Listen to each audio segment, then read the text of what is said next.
نابالغ اور مجنون کی زمین میں عشر کے وجوب کا کیا حکم ہے؟ چنانچہ نابالغ بچے اور مجنون کی زمین کی پیداوار پر بھی عشر کا وجوب ہے۔ چنانچہ بدائع الصنائع میں ہے وَأَمَّا الْعَقْلُ وَالْبُلُوغُ فَلَيْسَ مِنْ شَرَائِطِ اہلیت وجوب العشر حتی یجب العشر فی ارض الصبی والمجنون۔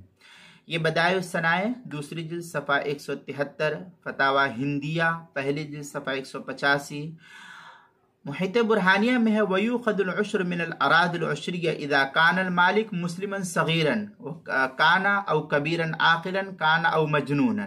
یہ اس طریقے کی عبارت جو ہے محیط برہانیہ کی تیسری جلد صفحہ 279، فتاوی تاتارخانیہ جو زکریا بک ڈپو دیوبند کا ہندی جدید چھپا ہوا نسخہ ہے اس کی تیسری جلد صفحہ 281، فتاوی شامی جو زکریا بک ڈپو دیوبند کا ہندی نسخہ ہے اس کی چھٹی جلد صفحہ 293، فتاوی شامی جو کراچی کا چھپا ہوا نسخہ اس کی چوتھی جلد صفحہ 178، کتاب المسائل دوسری جلد صفحہ 247 پر اس کو نقل کیا گیا ہے۔